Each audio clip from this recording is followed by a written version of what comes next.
Good afternoon 7th class. कल हमने जो चैप्टर अपना कंप्लीट किया था वो था हमारा पत्र लेखन। पत्र लेखन में हमने बता दिया था कि किस तरह से आपके जो पत्र होते हैं वो कितने पार्ट्स में डिवाइड होते हैं और किस तरह से उनका अंक विभाजन होता है, वो सब मैंने आपको करवाया था। इसके अलावा जो पत्र होते हैं उसके कितने अंग होते हैं, जो मेन वो सारी चीजें कंप्लीट हो गई थी। अब हम क्या देख रहे हैं कि औपचारिक व अनौपचारिक पत्र लिखने के लिए ध्यान देने योग्य बातें। जब हम औपचारिक और अनौपचारिक पत्र लिखते हैं उनके लिए कुछ नियम है, उनका हमें अपना पालन करना चाहिए।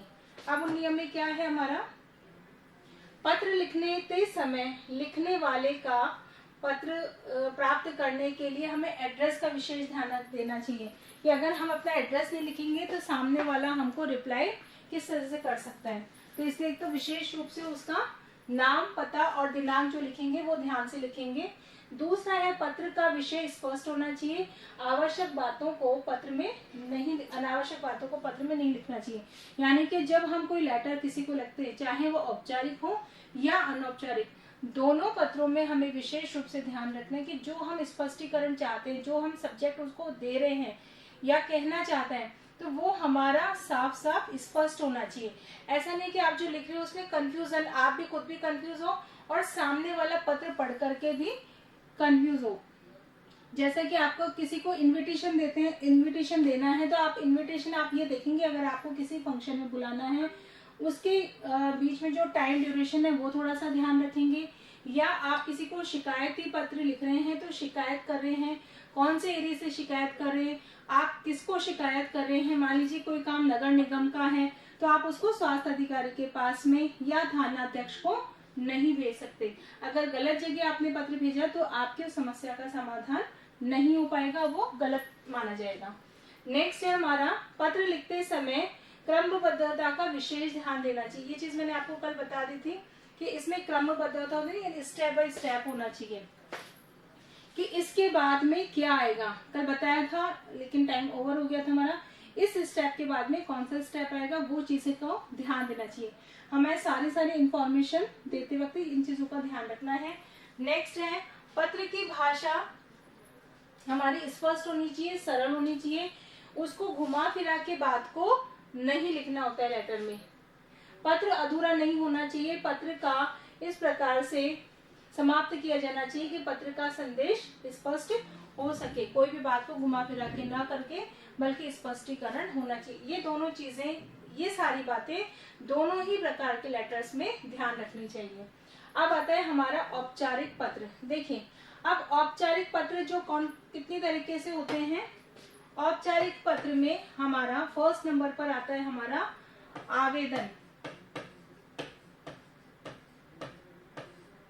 आवेदन पत्र। दूसरा नंबर का आता है जिसको बोलते हैं हम प्रार्थना पत्र।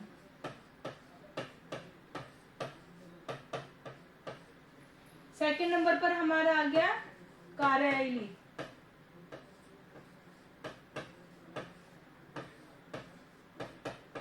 और थर्ड नंबर पे आता है हमारा किसी संपादक को।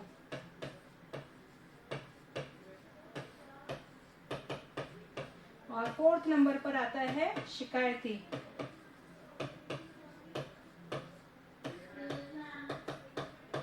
और 5 नंबर पर आता है किसी व्यवसाय से संबंधित।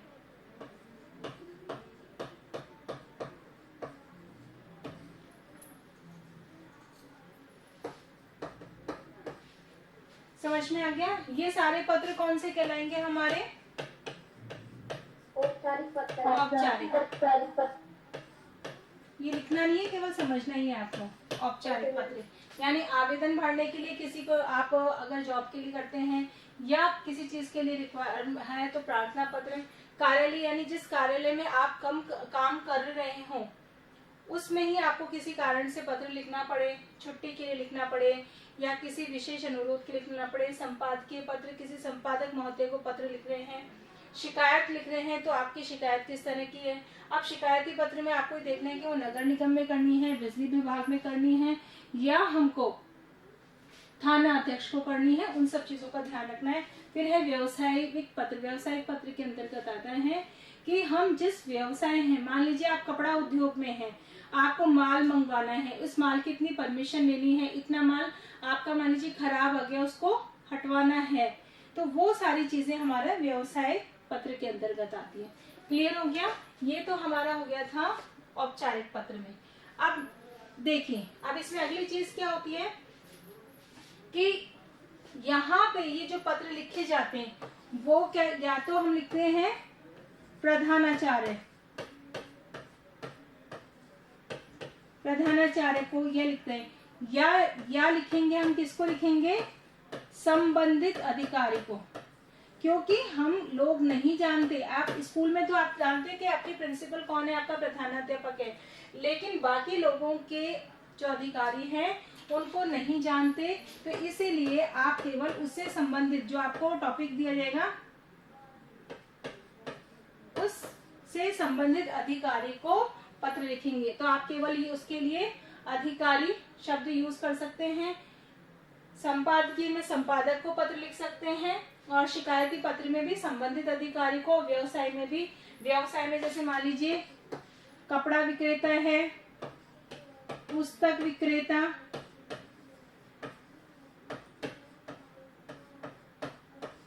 इनको हम पत्र लिखते हैं। यहाँ तक समझ में आ गया?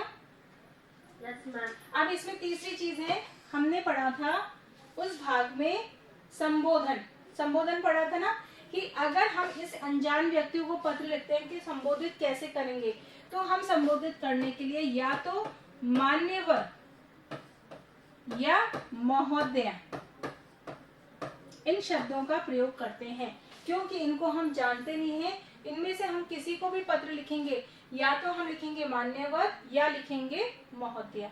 क्लियर? और ये हो गया हमारा। और 4th नंबर पे आता है हमारा अभिवादन। जब हम इन लोगों को पत्र लिखते हैं तो अभिवादन के तौर पे सादर नमन, चरण स्पर्श, सादर प्रणाम ऐसे शब्दों का प्रयोग नहीं करते हैं।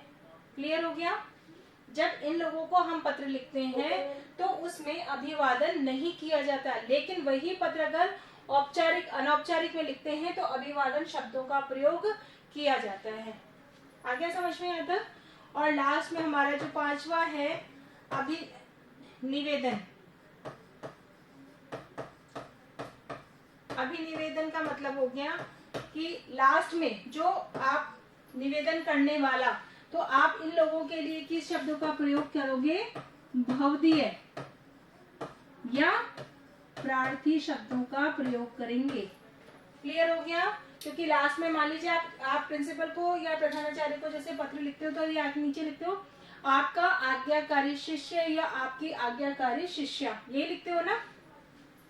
लेकिन यहाँ पे इन लोगों को लिखोगे तो आपको आज्ञाकारी शिष्य या शिष्या लिखने की जरूरत नहीं है, उसकी जगह भवदीय लिखेंगे या प्रार्थी लिखेंगे केवल।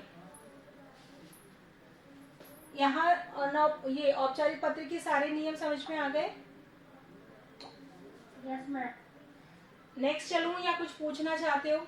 अगर पूछना चाहते हो तो आप पूछ लीजिए, नहीं तो फिर मैं आगे। हाँ मैम आगे समझ में? मैम। बस अभी इन नियमों का ध्यान रखना है। अब आपके पास कोई भी लेटर लिखने के लिए दे दें, आपके घर पे भी मान लीजिए आपकी लाइट चल जाती है, आपके अधिकारी को पत्र लिखना है, तो आपको ये सारे नियम फॉलो कर सकते हैं। आप अपने जो लाइफ में है वहां पे भी लेटर लिख सकते हैं। ऐसे नहीं कि अरे बिजली विभाग को मैं कैसे लेटर लिख सकता हूँ, हमें तो आता ही नहीं, हम तो छोटे बच्चे। नहीं, अब आप लिख सकते हो, क्योंकि मैंने अभी आपको बताया कि जब या तो आवेदन, ये शिकायती पत्र, देखो शिकायती पत्र में अध्यक्ष महोदय लिख सकते हैं ना, उससे संबंधित अधिकारी को लिख करके, और अपना मैटर जो भी है कि मेरी कॉलोनी में लाइट चली जाती है या गंदगी रहती है, स्वास्थ्य अधिकारी को या नगर निगम को, वहां आप लेटर लिख सकते हो। ये हो गया। अभिवादन हमको करना नहीं है। लास्ट में भवदीय या प्रार्थी में या तो आप अपना नाम लिखोगे अगर आपके घर की समस्या है, और अगर समस्या पूरी कॉलोनी की है तो आप सेक्टर नंबर डाल करके उसमें लिख सकते हो। ठीक है, चले नेक्स्ट।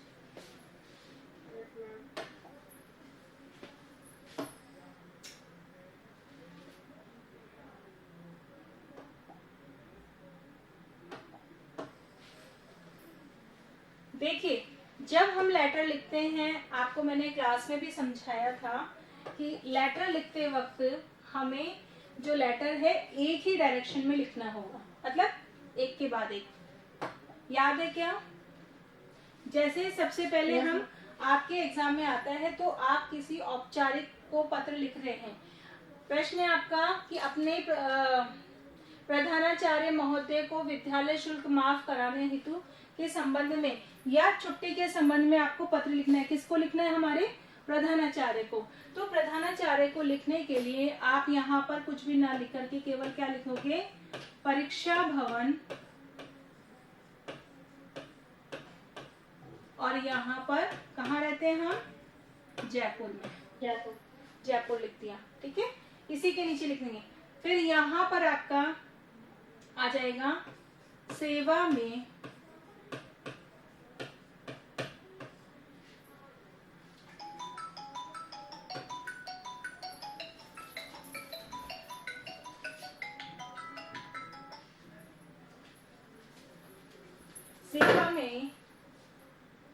आप किसको लिख रहे हैं? हम छुट्टी के लिए लेटर किसको लिखेंगे? हमें पता होना चाहिए। प्रधानाचार्य को लिखेंगे क्या, या बिजली विभाग को लिखेंगे? प्रधानाचार्य को। तो इसी के ठीक नीचे लिखेंगे सेवा में श्रीमान। अगर आपको पता नहीं है कि श्रीमान है या श्रीमती है तो आप केवल क्या लिख दोगे?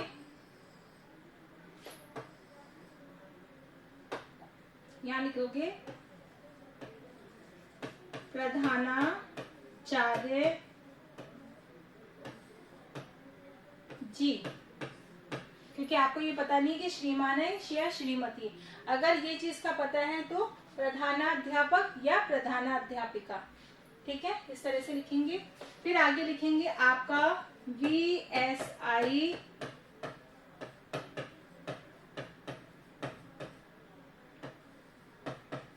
इंटरनेशनल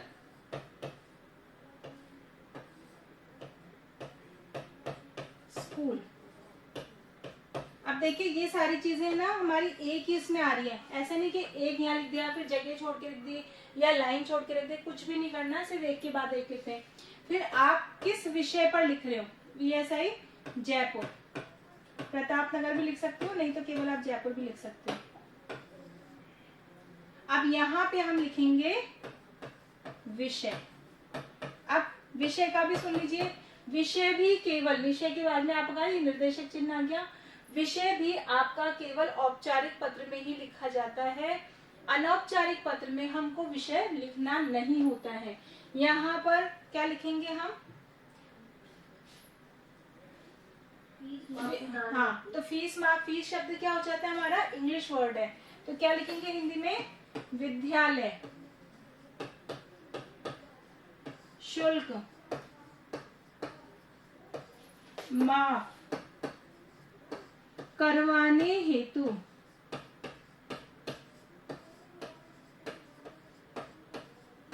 विराम।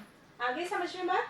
यानी ये भी हमारा इसी के नीचे चलता हुआ जाएगा। अब आगे आ जाता है हमारा, अब हमने क्या लेटर के अंग में क्या पढ़ा था? शीर्षक के बाद में क्या पढ़ा था हमने? संबोधन। याद आ गया? संबोधन। तो संबोधित हम किसको करें? महोदय को।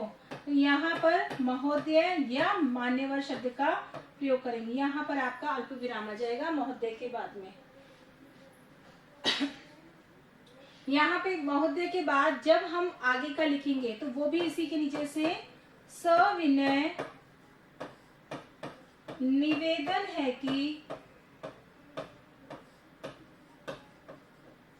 अब आगे कैसे लिखते हैं ये तो आपको मैंने समझा दिया। जब लेटर आप शुरू करोगे तो आप ये सारी सेम चीज आ जाएगी और स्टार्टिंग इस तरह की, सविनय निवेदन है कि मैं आपके विद्यालय में पिछले 4 वर्ष से पढ़ता हूँ, ठीक है, और मैं कक्षा 8वीं का या कक्षा 7वीं का छात्र हूँ, लेकिन इस साल अपना कोई ऐसा रीजन बताएंगे जिससे कि आपकी फीस माफ के लिए बात हो रही है। तो आप अपना कोई इसमें बता सकते हैं कि आपका कोई नुकसान हो गया या दूसरी कोई खामी होगी, वो सब अपना जो भी सिचुएशन है वो सारी लिखेंगे। लेकिन उससे पहले आप बताओगे कि आप उनके स्कूल में पढ़ते हो, इस कक्षा में हो, इतने सालों से हो, इसके साथ ये लिखोगे कि मैं पढ़ने में काफ़ी अच्छा हूँ, काफ़ी अच्छा हूँ, मैं हमेशा प्रथम स्थान पर रहा हूँ, लेकिन अगर आपका थोड़ा सहयोग मिलेगा तो मैं आगे पढ़ सकता हूँ, अन्यथा मेरी पढ़ाई छूट जाएगी। इस तरह से आप यहाँ पर लिख करके बाद में डालेंगे। अतः सारी बात लिख दोगे कि मैं आपसे करता हूँ एक अनुरोध है कि मतलब मेरी इस साल की फीस कुछ कम कर दी जाए या माफ कर दी जाए, जिससे कि मैं अपने कार्य में लगातार आगे मैं अपनी पढ़ाई को जारी रख सकूं। इस तरह से आपको लेकर के लेटर को एंड करना है। और आखिरी में आपका क्या आ जाएगा, यहाँ पर आपका आज्ञाकारी शिष्य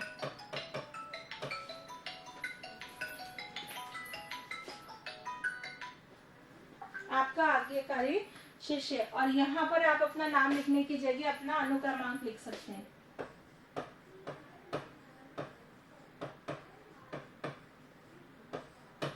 अनुक्रमांक का मतलब क्या होता है बताइए? 7th क्लास अनुक्रमांक का मतलब मालूम है या नहीं, ये तो बताओ।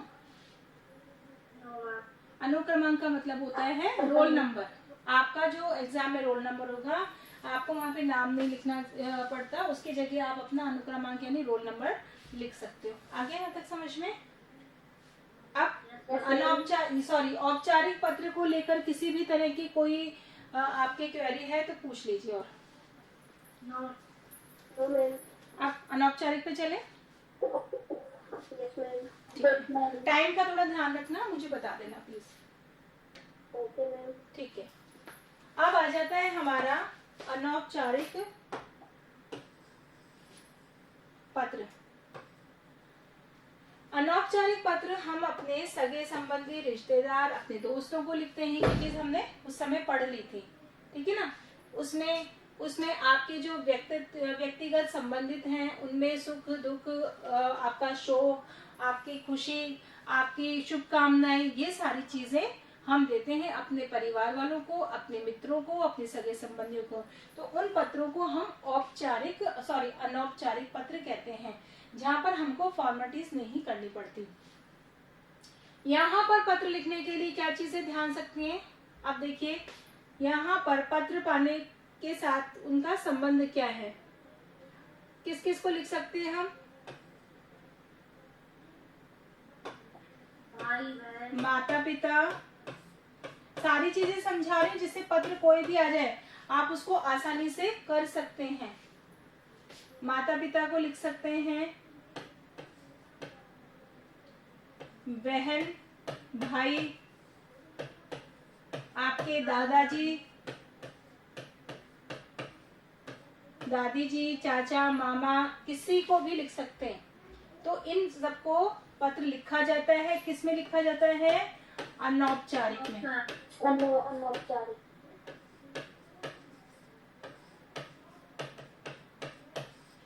क्लियर?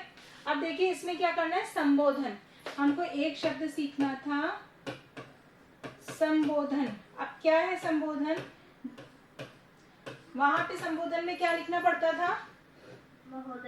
महोदय या मान्यवर।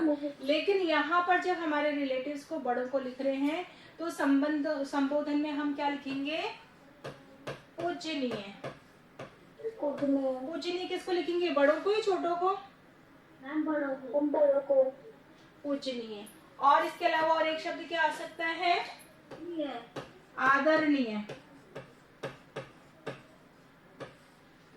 ठीक है, यानी कि 2 शब्द हो गए। संबोधन, हम जब अपने बड़ों को, इन लोगों को पत्र लिखेंगे तो या तो पूजनीय पिताजी, पूजनीय दादाजी, पूजनीय माताजी, पूजनीय, अगर बड़ी बहन है तो पूजनीय दीदी, और या आदरणीय शब्द का प्रयोग होगा।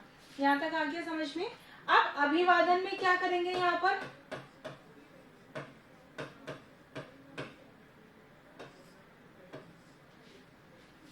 अभिवादन कैसे करेंगे? जहां पे मैंने आपको औपचारिक में मना किया था कि औपचारिक में अभिवादन नहीं करना होता है, लेकिन यहाँ क्या करेंगे? अगर आपसे बड़े हैं तो चरण स्पर्श, या क्या लिखेंगे, सादर नमन। क्लियर? सॉरी,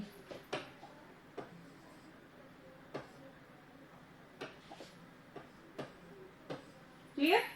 देखो, अगर आपने अपने इन रिलेटिव्स को पत्र लिखा है तो अभिवादन में हम चरण स्पर्श और सादर नमन का प्रयोग करते हैं।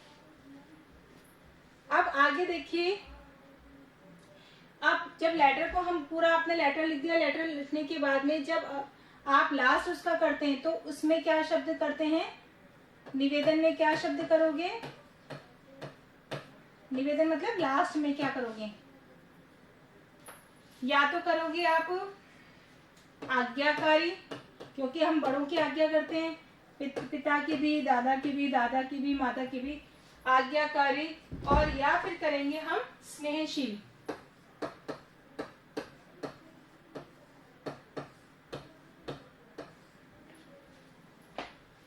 अब कोई सा भी पत्र लिखना हो, यहाँ पे व्यक्ति कोई भी चेंज हो जाए, मैटर कोई भी चेंज हो जाए, लेकिन संबोधन, अभिवादन, निवेदन में यही रूल्स फॉलो होंगे। क्लियर? Yes ma'am. चलिए, अब आपका एक प्रश्न दूसरा ये बनता है कि मैम मान लो ये तो आपने बता दिया कि हम रिश्तेदारों को पत्र लिख रहे हैं और ये रिश्तेदार हमसे बड़े हैं, लेकिन हमें ये बताइए कि अगर हमारी फ्रेंड को लिखेंगे, हमारे छोटे भाई बहनों को लिखेंगे, तो फिर हमको क्या लिखना पड़ेगा? ठीक है, हमारा नेक्स्ट क्वेश्चन आता है कि फिर क्या लिखना है। अब सगे देखो, अब क्या लिखेंगे अपन, अगर छोटों को लिखेंगे छोटा भाई या बहन, एक एक चीज समझा रही हूँ, कंफ्यूज मत होना, फिर भी हो तो पूछ लेना। या आप भतीजे, भतीजी, भांजे को लिख रहे हैं, इनमें से किसी को लिख रहे हैं, यानी अपने से छोटे को जब भी हम पत्र लिखते हैं तो सबसे पहले उसमें भेज दिया। ओके, चलो ठीक है, अनौपचारिक की डिटेलिंग हम कल करेंगे। वैसे तो कंप्लीट हो चुका है, 1 सेकंड में मैं पूरा कंप्लीट ही कर देती हूँ उसको। तो छोटे वालों को हम लिखेंगे चिरंजीवी लिख देंगे, या हम लिखेंगे प्रिय। छोटे भाई बहन को चिरंजीव और प्रिय लिखते हैं, और लास्ट में क्या लिखते हैं, आशीर्वाद, शुभाशीष। लास्ट में लिखेंगे आशीर्वाद या शुभाशीष लिखेंगे। और अगर यही पत्र हम अपने मित्र को लिखते हैं तो प्रिय शब्द का प्रयोग किया जाता है, और लास्ट में हम सह स्नेह लिख सकते हैं। हो गया? ठीक है, चलिए, ओके बेटा, बाय मैम। बाय बच्चे।